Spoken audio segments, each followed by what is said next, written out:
Hello, everybody. My name is Brian Hibden, and I'm here to teach you hemorrhage control and tourniquet application.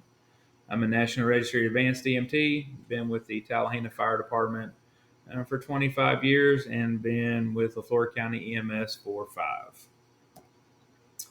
Some classroom expectations I expect out of everybody: no foul language, no phone usage in class. If you have to take a phone call, step out, take your phone call, get back into class pretty quick.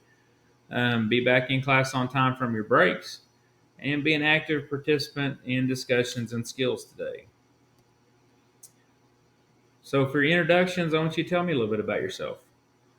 What made you want to be an EMS? Um, Fun fact about you. So, our goals for today: you should be able to complete this class, be proficient in treating patients with uncontrolled bleeding and signs and symptoms of shock.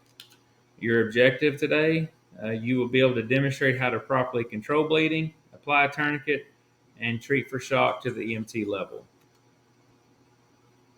Some cognitive goals: identify the appropriate equipment needed to control bleeding and treat for shock. Identify the need to control active bleeding. Identify the need to apply a tourniquet. And identify the need to treat for shock. I want you to demonstrate how your psychomotor goals. You're going to demonstrate how to control bleeding, how to apply a tourniquet, how to treat for shock, and how to apply oxygen to a patient in shock. Some definitions listed there on the screen. Hemorrhage is bleeding. Laceration is a deep, jagged cut in the skin. And tourniquet is a bleeding control method used when direct pressure does not work to control bleeding.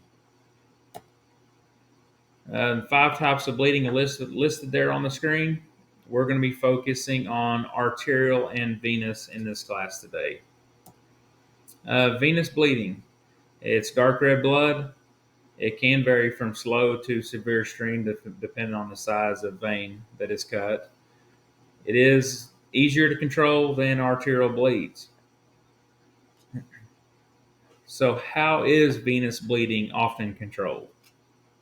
How would you say we control venous bleeding? That's right, direct pressure.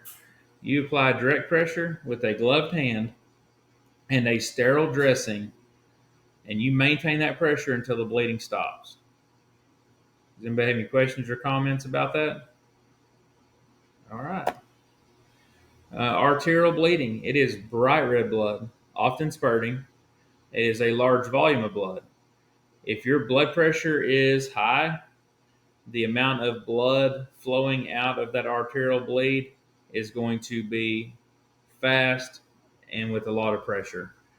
Um, Whenever your blood pressure drops, the bleeding will slow down some. It will still be there, but it will slow down.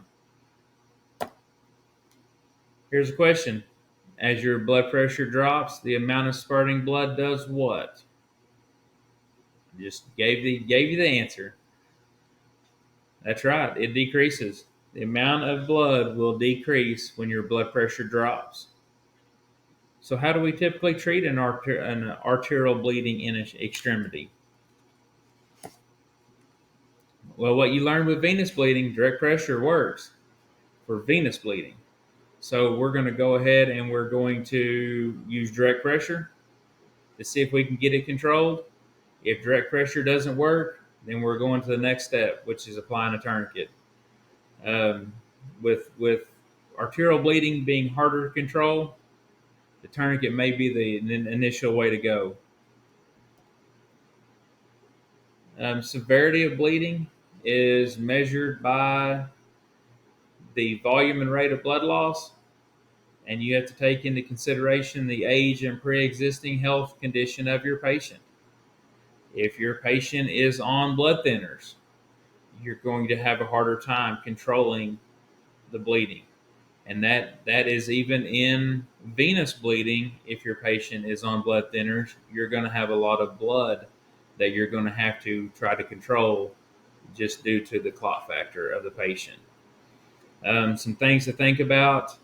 If your patient keeps moving, you're probably not going to be able to get the blood to clot. Movement of that injured area. That patient, if you've got a pressure bandage on, and that patient keeps moving their arm and keeps flexing that elbow and keeps making that dressing loose, that bleeding is going to start back up. Or if your patient decides they want to take off their bandages, that bleeding is going to start back up. So as we see here, the skateboarder crashes and burns, and he gets an abrasion from that. With the abrasion that happens, that is just damage to the epidermis of the skin. That's easy to control. It's probably not going to be bleeding that much. With that, we can throw a dressing on it and bandage him up and send him on about to skateboard a little bit more. I threw this in there because it just makes you think. What's the first thing that comes to mind when you see this? Laceration. Laceration, when we're dealing with the skin, we're dealing with the epidermis, which is the outermost layer of the skin. We're dealing with the dermis, which is the area right beneath the epidermis, and it contains the vessels and nerves. After that, we're going down to the subcutaneous tissue and the muscle. Typically on a laceration, it's going to be through the epidermis and into the dermis. Any deeper, and we've got a pretty severe laceration. So bleeding control for venous bleeding. This is going to throw into where you're going to know what you need for this skill. We're going to make sure we have the proper PPE, gloves, and eye protection. We're going to be using 4x4 gauze pad. You can also use an ABD pad if it's a larger area that's been cut. You're immediately going to take that gloved hand with that sterile dressing and place direct pressure on the wound. You're gonna put pressure on there until you notice that the wound has slowed down in bleeding or has stopped completely. Then we're going to take our Curlex and we're going to wrap the wound. And as we wrap, we're going to make a twist and put that twist right over our area to create a little bit of pressure there. We're going to wrap it with the whole roll of Curlex until we get to the end, and we're going to tape it off and make sure the bleeding is controlled. After we've controlled the bleeding, we're going to monitor that patient every 5 to 10 minutes to ensure that the bleeding's not come back and that our patient is still doing good and we've not had a decline in our patient condition. Arterial bleeding, a little bit different. So we're going to make sure we do have the proper PPE. Going to be gloves and your eye protection. We're going to apply direct pressure with the 4x4 gauze. We're going to go ahead and throw that Curlex on, wrap it around that wound, maintain that direct pressure. When that wound continues to bleed, now we're going to go into tourniquet placement. So we're going to secure the strap on the tourniquet tightly around the patient's arm, 2 inches above the wound. Now, if that wound falls near a joint or that 2 inches is in that joint area, we're going to move above that joint, and we are going to secure that tourniquet there by tightening the strap, and we're going to tighten the windlass down until the blood flow stops. We will not whenever we check distal to the wound, we should not have any pulses. Make sure that we're going to write the time the tourniquet was placed, and we're going to continually reassess the patient condition. I'm going to be monitoring this patient every 5 minutes. I'm going to be watching the blood pressure. I'm going to be watching my SpO2 on my patient and making sure that we're not declining due to the blood loss. So we'll move into shock. Y'all have any questions over the tourniquet and arterial bleeding before we move on into shock? Okay. Shock, quick definition, describes a state of collapse and failure of the cardiovascular system.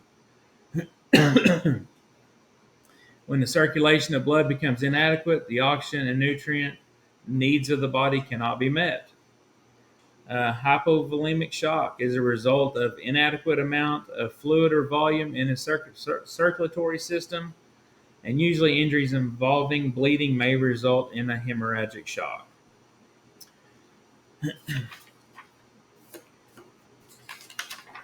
Get my notes here. Okay. When our body is still able to compensate for the blood loss, we are in compensated shock. Once shock progresses to the point that blood pressure is falling and progress to a point it is irreversible, we have reached decompensated shock. So it's important, it's imperative to recognize and treat shock early, well before the patient transitions to the decompensated phase. Signs and symptoms that we are really going to be watching for on these patients in shock: rapid and weak pulse, low blood pressure, change in mental status. If that patient's A&O times 4 whenever you get there and all of a sudden they start becoming disoriented, then we're going to, that falls under change in mental status, and we're going to start treating our patient for shock. How we're going to do that is, the first thing we've got to do is get the bleeding under control. After we get the bleeding under control, we're going to secure and maintain the airway. If we need to assist with ventilations, we will. And we are never going to withhold oxygen from a patient that is in shock and needs it. Use your emergency blankets or just a blanket off the ambulance. Keep your patient warm, and make sure we request ALS as soon as possible.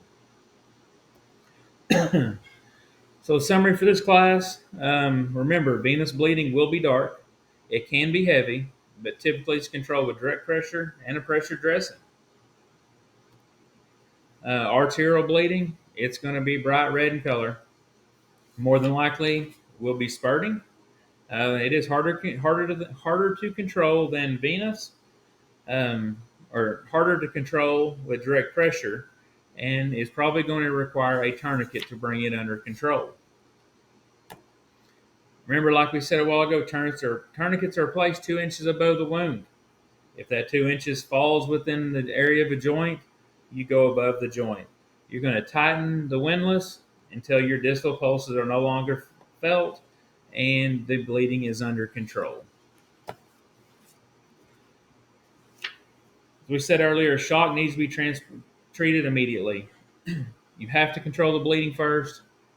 You have to maintain the patient's patent airway and provide oxygen as the patient needs it.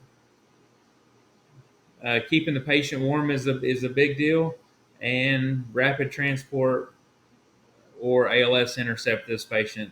This patient's in shock. They're going to need some fluids, probably going to need blood. So using ALS or a helicopter for transport is going to be a big thing. You have to recognize it early so you can get those resources called and on the way before your patient gets into decompensated shock. Does anybody have any questions or comments over the class? Okay. After we get done, we're going to be taking our final exam and doing our evaluations. On your evaluation, please complete the form and make sure and tell me what you thought about the class. That's the only way we can improve and make our classes better, is by you guys being honest on your evaluations. Thank you guys for watching.